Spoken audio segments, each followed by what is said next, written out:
Hallelujah, hallelujah.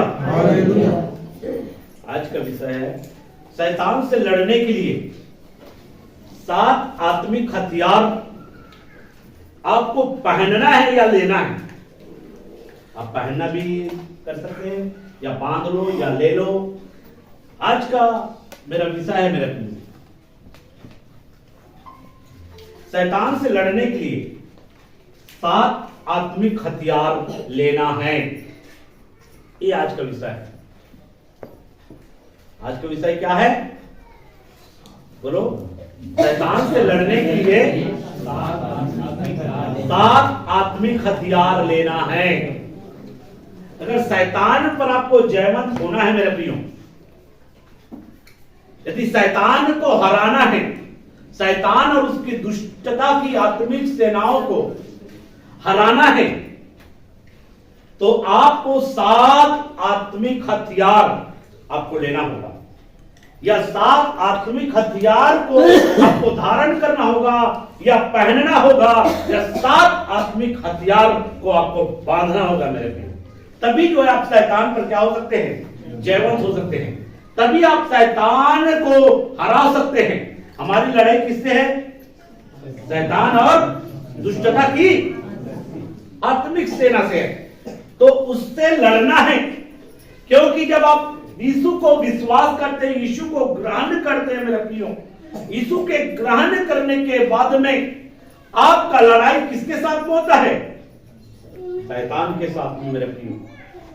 और शैतान से अगर लड़ना है और जय हासिल करना है, तो उसके लिए हमको क्या करना पड़ेगा? आत्मिक हथियार लेना पड़ेगा। आत्मिक रीति से हथियार लेना पड़ेगा। आपने इस दुनिया में आपने देखा होगा, एक सैनिक युद्ध के में जाने से पहले अपना सारा क्या करता है? युद्ध में लड़ने के लिए जितने भी चीजों की आवश्यकता होता है, उसको क्या करता है? वो धारण करता है। करता है कि नहीं करता है? सैनिक की तुलना, एक योद्धा की तुलना जो है, मसीह में विश्वास करने वाले उन विश्वासियों से करता है कि आपकी भी एक आत्मिक लड़ाई है। जैसे सैनिक का एक लड़ाई होता है, सैनिक लड़ने के लिए पूरा तैयारी करता है। वो क्या क्या धारण करता है उसको पूरा इसमें किसी की पुस्तक में बताया गया है। आज उसी के द्वारा हमको बहुत सारी बातें हमको सीखने को मिलता है मेरे प्रिय। आज मैं 7 आत्मिक हथियारों के विषय में बताऊंगा, जिसको आपको पहनना है, लेना है, धारण करना है। 7 आत्मिक हथियार, इसको आपको लेना होगा, तभी आप शैतान पर क्या कर सकते हैं? आप जयवंत हो सकते हैं। नहीं तो अगर ये 7 आत्मिक हथियार आपके पास में नहीं है, 7 आत्मिक हथियार अगर आप नहीं लिए हैं, तो मेरे प्रियो शैतान आपको बहुत सा नुकसान करेगा। आपके जीवन को बर्बाद कर देगा, आपके जीवन को गलत दिशाओं में ले जाएगा। शैतान आपको भटका देगा, शैतान आपको परमेश्वर के खिलाफ में ले जाएगा और आपको क्या कर देगा? जख्म करेगा। शैतान जो आपको क्या कर देगा? जख्म करेगा मेरे प्रियो। एक सैनिक जो है, सैनिक के पास में जो हथियार होना चाहिए, वो हथियार अगर नहीं रहेगा मेरे प्रियो, तो दुश्मन उसको आसानी से क्या कर सकता है? उसको मार सकता है। तो दुश्मन क्या कर सकता है? आसानी से उसको मार सकता है। अगर शैतान से लड़ने के लिए निहत्थे जाओगे तो क्या होगे? मारा जाओगे। मारा जाओगे कि नहीं जाओगे? शैतान से अगर युद्ध करना है, दुष्टता की आत्मिक सेनाओं से लड़ना है, तो आपके पास में क्या होना चाहिए? आत्मिक हथियार होना चाहिए। हमारे पास में क्या होना चाहिए? आत्मिक हथियार होना चाहिए। और आत्मिक हथियार जिसके पास में रहेगा, वही शैतान से क्या कर सकता है? लड़ सकता है। तो आज हमें अपने जीवन को जांचना है, आज हमें अपने जीवन को चेक करना है, क्या आज हमारे पास में वो 7 आत्मिक हथियार है कि नहीं? हम यीशु पर तो विश्वास कर रहे हैं, हम यीशु के पास तो आए हैं, लेकिन क्या आज हमारे पास में वो 7 आत्मिक हथियार है कि नहीं? अगर आपके पास में आत्मिक हथियार नहीं है मेरे प्रियो, तो बिना हथियार के आप केवल जो है आप क्या होंगे, नुकसान उठाएंगे। आप क्या करेंगे, नुकसान उठाएंगे, क्योंकि दुश्मन जो है आपको क्या करेगा, आसानी से मारेगा, आसानी से आपको क्या करेगा, घायल करेगा, आसानी से आपको क्या कर देगा, नुकसान कर देगा मेरे प्रियो, अगर आपके पास में आत्मिक हथियार नहीं होगा तो।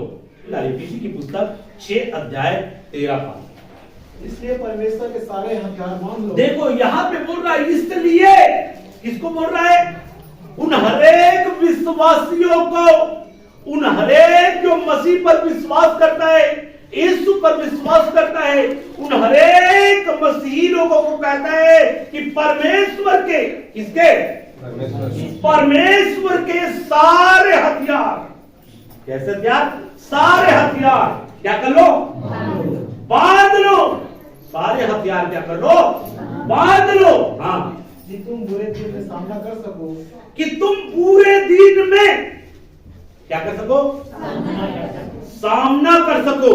हाँ, और सब कुछ पूरा करके स्थिर रह सको, और सब कुछ पूरा करके स्थिर रह सको। यहां पे संत पौलुस जो है इफिसी की कलीसिया को, इस पत्री को लिखते समय वहां के जो मसीह हैं उनको कहता है कि परमेश्वर के जो सारे हथियार है उसको धारण करो, सारे हथियार है उसको पहन लो, क्योंकि तुमको शैतान का सामना करना पड़ेगा। और अगर सारा हथियार अगर बांध लोगे, सारा हथियार अगर पहन लोगे, तो मेरे प्रियो बुरे दिन में, किस दिन में, बुरे दिन में, बुरे दिन कहने का मतलब है, बुरे दिन कहने का मतलब है मेरे प्रियो, शैतान जो है कई प्रकार की योजना बनाता है आपको नुकसान करने के लिए। उनकी कई ऐसा रणनीति है, शैतान की कई ऐसी चाल है मेरे प्रियो, और उस चाल में आपको फंसा कर वो आपको नुकसान करना चाहता है।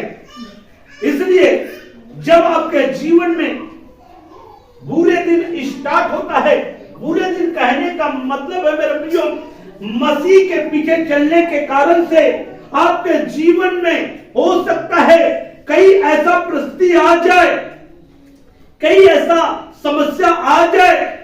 ये क्लेश को दर्शाता है, बुरे दिन जो है क्लेश को दर्शाता है कि आपके जीवन में क्या होगा, जब क्लेश आएगा, जब आपके जीवन में दुख आएगा, जब आपके जीवन में समस्या आएगा, किस कारण से, परमेश्वर के वचन के कारण से, यीशु मसीह को अपने जीवन में स्थान देने के कारण से। जब आपके जीवन में जब दुख आएगा, जब विरोध आएगा, जब सताव आएगा मेरे प्रियो, तो उस दिन जो है तुम शैतान के सामने क्या हो सको, खड़े हो सको, और जो वचन, जो शिक्षा प्रभु यीशु मसीह ने आपको दिया है उसमें स्थिर रह सको, स्थिर रह सको। इसलिए शैतान क्या करेगा, आप जो है वचन में स्थिर न रहे, आप जो है वचन के खिलाफ में जाए, इसलिए कई ऐसे शैतान रणनीति और युक्ति क्या करेगा, आपके सामने लाएगा मेरे प्रियो। शैतान अपनी चाल में आपको फंसाएगा मेरे प्रियो, और एक बार उसके चाल में फंस गए मेरे प्रियो, वो आपको क्या करेगा, नुकसान करना स्टार्ट करेगा। इसलिए यहां पर आपको समझना बहुत जरूरी है मेरे प्रियो, यहां पर शैतान की चाल और शैतान की युक्ति से बचने के लिए हमको क्या करना होगा मेरे प्रियो। हमको इसके लिए यहां पे जो बोला गया है कि सारे हथियार क्या कर लो, बांध लो, सारे हथियार, इसका अर्थ होता है सारे हथियार पहन लो भी होता है, बांधो या पहनो, मसीह को पहन लो, क्योंकि सारा हथियार मसीह के पास में है। इसलिए मसीह को पहनो, सारा हथियार क्या कर लो, बांध लो। सारा हथियार बांधने का मतलब क्या होता है, सारा हथियार बांधने का मतलब क्या होता है? यीशु के द्वारा, प्रभु यीशु मसीह के द्वारा जो सच्चाई जो है प्रकट किया गया है। सारे हथियार बांधने का मतलब होता है यीशु मसीह के द्वारा जो सच्चाई प्रकट किया गया है, उस सच्चाई को जानना। सारा हथियार बांधने का मतलब क्या होगा? यीशु मसीह के द्वारा जो सच्चाई जो है प्रकट किया गया है, उस सच्चाई को क्या करना? जानना। या उस सच्चाई को जानने के लिए आपको क्या करना पड़ेगा? जो वचन आपको दिया गया है, किसमें? बाइबल में। उस बाइबल को अध्ययन करना। बाइबल को अध्ययन करने से आपको क्या मिलेगा? सच्चाई की जानकारी मिलेगा। सारा हथियार बांधने का मतलब होता है कि आप जो है यीशु के द्वारा प्रकट किए गए सच्चाई को जानना। और जानना ही काफी नहीं है, परंतु जानकर उसको समझना। जानकर उसको क्या करना पड़ेगा? समझना पड़ेगा। जानना भी जरूरी है और साथ साथ में परमेश्वर की सच्चाई को आपको समझना भी जरूरी है। और अगर समझ गए, परमेश्वर की सच्चाई आपको समझ में आ गया, तो सच्चाई समझ में आने के बाद में आपको क्या करना है? विश्वास करना है। परमेश्वर की सच्चाई पर क्या करना है? विश्वास करना है। और उसके बाद में जब आप विश्वास हो जाता है परमेश्वर की सच्चाई पर, तो आपको उसको क्या करना है? लागू करना है। क्या करना है? लागू करना है। सारे हथियार बांधने का मतलब यही है। परमेश्वर के सारे हथियार बांध लो, सारे हथियार पहन लो। इसका मतलब होता है परमेश्वर यीशु के द्वारा जो सच्चाई प्रकट किया गया है, उस सच्चाई को जानना। उस सच्चाई को क्या करना? जानना। अब सच्चाई को जानने के लिए आपको क्या करना पड़ेगा? जो वचन हमको दिया गया है उसको क्या करना पड़ेगा? पढ़ना पड़ेगा, अध्ययन करना पड़ेगा। आप केवल परमेश्वर की सच्चाई को जानना है तो ऊपर ऊपर ना पढ़े, ऊपर ऊपर ना पढ़े। बाइबल को पढ़ना है, उसको अध्ययन करना है। कई लोग क्या करते हैं? बाइबल को पढ़ना स्टार्ट करते हैं और पढ़ते पढ़ते चले जाते हैं, समझने का प्रयास नहीं करते। लेकिन बाइबल को पढ़ते समय आपको अध्ययन करना है कि प्रभु यहां पे हमको क्या सच्चाई बता रहा है। प्रभु की सच्चाई को आपको जानना है, क्योंकि यीशु मसीह ने सच्चाई को प्रकट किया है। और बाइबल हमको स्पष्ट रीति बताता है, तुम सच्चाई को जानोगे और सच्चाई तुमको क्या करेगा? करेगा कि नहीं करेगा? सच्चाई के द्वारा ही तुम स्वतंत्र होंगे ना, सच्चाई के द्वारा ही तुम आजाद होंगे। इसलिए सच्चाई को आपको क्या करना है? जानना है मेरा प्रिय। और सच्चाई को जानने के बाद में आपको क्या करना पड़ेगा? सच्चाई को समझना होगा। सच्चाई को, कई लोग जो है सच्चाई को नहीं समझते हैं और सच्चाई न समझने के कारण से जैसा पाए वैसे जीवन जीते कि नहीं जीते हैं। तो सच्चाई को आपने नहीं जाना है। जो सच्चाई को जानता है और जानकर सच्चाई को समझता है, वो जैसा पाए वैसे जीवन जीने से बचता है। क्यों बचता है? क्योंकि उनको सच्चाई पर क्या हो गया? विश्वास हो गया। और जब सच्चाई पर विश्वास हो जाता है तो उस सच्चाई को अपने जीवन में क्या करता है? लागू करता है। आपको विश्वास होगा तभी अपने जीवन में क्या करेंगे? अगर विश्वास नहीं होगा तो लागू करेंगे क्या? इसलिए यहां पे कहता है कि सारा हथियार बांध लो। इसलिए मेरे प्रियो, आपको पहली बात तो क्या करना पड़ेगा? बाइबल का अध्ययन करना पड़ेगा। सच्चाई को जानना होगा, सच्चाई को समझना होगा और सच्चाई पर विश्वास करना होगा। और जब विश्वास होता है तो अपने जीवन पर लागू करना होगा। जब आपको सच्चाई को जानकारी हो जाता है और सच्चाई पर विश्वास हो जाता है, तो क्या आप उस सच्चाई को अपने जीवन में लागू करते हैं? और अगर सच्चाई को अपने जीवन में लागू कर रहे हैं मेरे प्रियो, इसका मतलब है आप परमेश्वर के सारे हथियारों को क्या कर रहे हैं? सारे हथियार इसका कहने का मतलब है जो यीशु ने सच्चाई को प्रकट किया है उस सच्चाई को ग्रहण कर लो। एक शब्द में उस सच्चाई को क्या कर लो? ग्रहण कर लो। यीशु के द्वारा प्रकट किया गया सच्चाई को ग्रहण करना ही सारे हथियार मारना होता है और कुछ नहीं। लेकिन इसके भी 4 स्तर में सच्चाई को सबसे पहले कहां पर लागू करना है, सच्चाई को कहां से लागू करना है, इसको भी मैं बताने का प्रयास कर रहा हूं। सबसे पहली बात अपने मन पर, सच्चाई को सबसे पहली बात अपने मन पर लागू करें। जितना हो सके परमेश्वर की सच्चाई को अपने मनों में बैठाए। मनों में क्या करना पड़ेगा? परमेश्वर की सच्चाई को, परमेश्वर के विचारों को, परमेश्वर की बातों को अपने मनों में क्या करना है? डालना है परमेश्वर की सच्चाई को। साथ में दूसरी बात अपने हृदयों में भी परमेश्वर की सच्चाई को स्थान देना है। हृदयों में, मन में, हृदयों में, और एक और है आत्मा में। मन, हृदय और आपकी आत्मा। कितना है? मन है, हृदय है और आपकी आत्मा है कि नहीं है? मन है कि नहीं है? हृदय है कि नहीं है? आत्मा है कि नहीं है? तो मन पर, हृदय पर और अपनी आत्मा पर परमेश्वर की सच्चाई को क्या करना है? डालना है।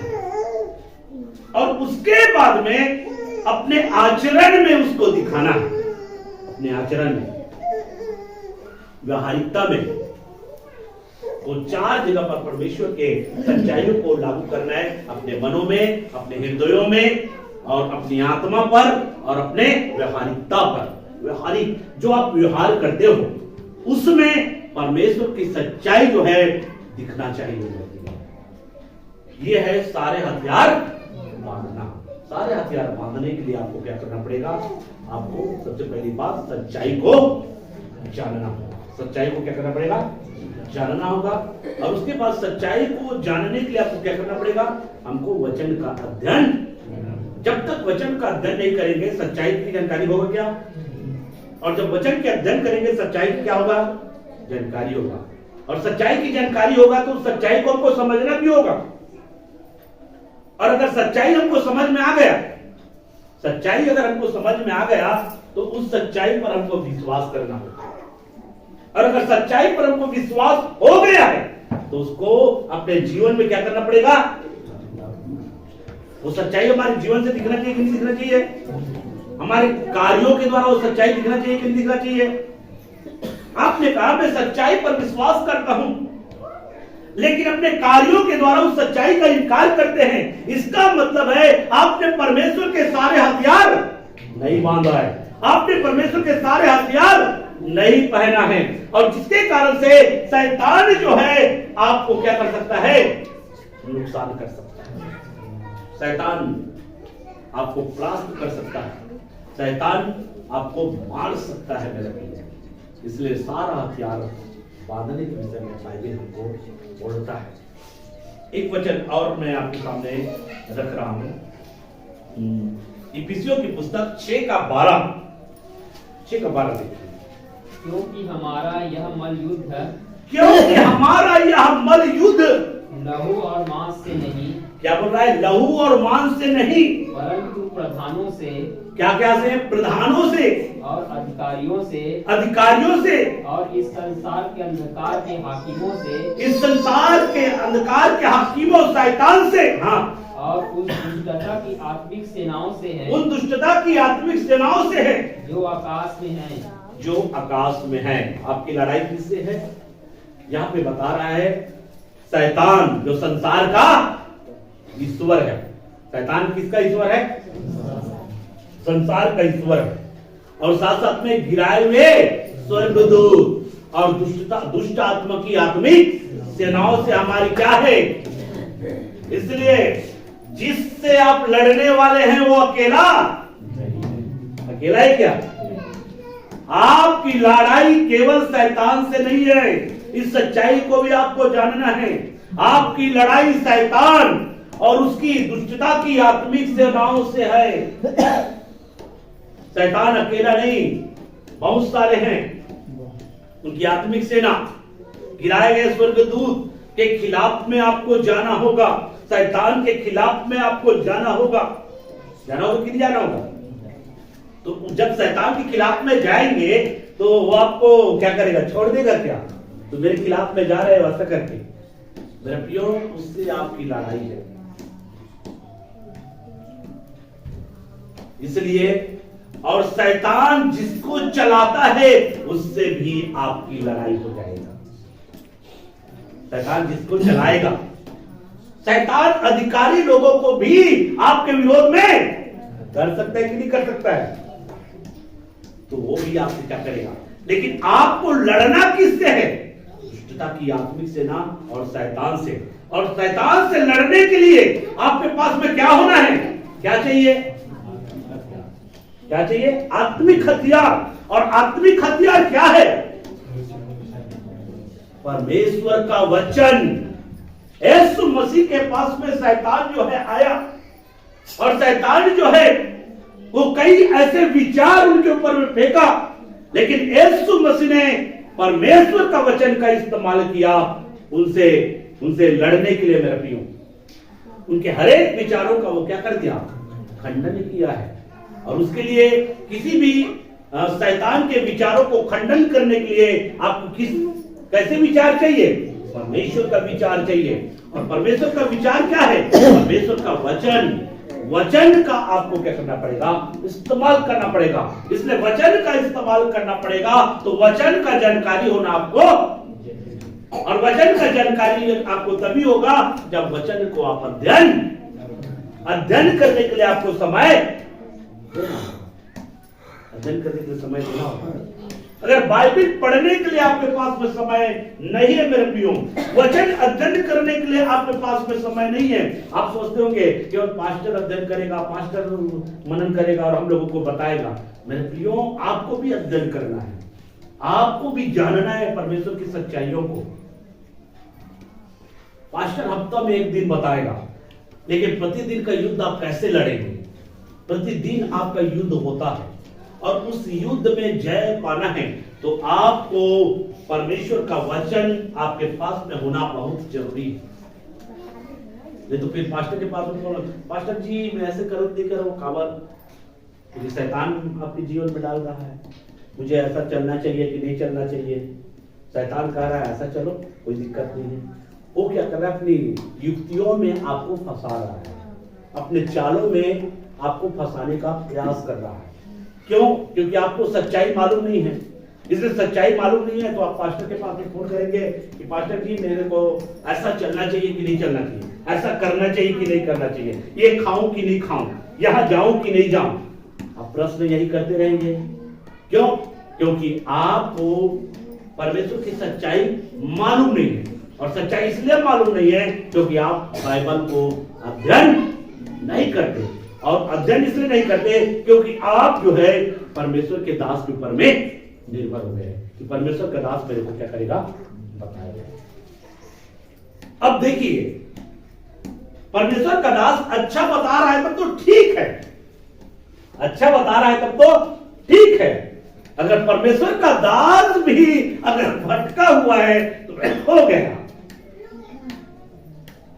आप फालतू के फालतू भटक जाएंगे। इसलिए यहां पर अध्ययन करना बहुत जरूरी है। ठीक है, तो यहां पर हमारी लड़ाई किससे है? शैतान से और उसकी दुष्टता की आत्मिक सेनाओं से। गिराए गए कहां है वो सब? है ना, मध्य काल में लिखा है। कहां डेरा किया है? मध्य काल। उससे तुम्हारी लड़ाई है, उससे तुम्हारा युद्ध है, और उससे लड़ने के लिए आपको परमेश्वर का सारा हथियार आपको क्या करना पड़ेगा? बांधना पड़ेगा। इसका मतलब है वो सारा हथियार आपको पहनना पड़ेगा। दूसरे रूप में यीशु मसीह ने जो सच्चाई को प्रकट किया है, उस सच्चाई को अपनाना ही सारा हथियार बांधना है, सारा हथियार लेना है। उस सच्चाई को अपने जीवन में स्थान देना मतलब अपने परमेश्वर का सारा हथियार ले लेना है। यीशु मसीह ने जितने भी सच्चाई को प्रकट किया है, उन सारे सच्चाई को पहन लेना, उन सारे सच्चाई को ले लेना ही परमेश्वर के सारे हथियार बांध लेना। नहीं भाई, मेरे को शैतान से लड़ना है, लेकिन मैं यीशु के 10 बातों को मानूंगा और बाकी बातों को नहीं मानूंगा, ऐसा नहीं। परमेश्वर की सारे सच्चाई को लेना, इसको नहीं लूंगा, ऐसा नहीं, मैं ऐसा नहीं चलूंगा, नहीं मैं ऐसा कार्य नहीं करूंगा, ये मेरे लिए अच्छा नहीं है। मेरे को शैतान को वहीं पर आपको क्या कर दिया, मात दे दिया। आपने परमेश्वर की सच्चाई को अपनाना है, सच्चाई को अपने जीवन में स्थान देना है, तब शैतान से आप क्या कर पाओगे, लड़ पाओगे। ठीक है।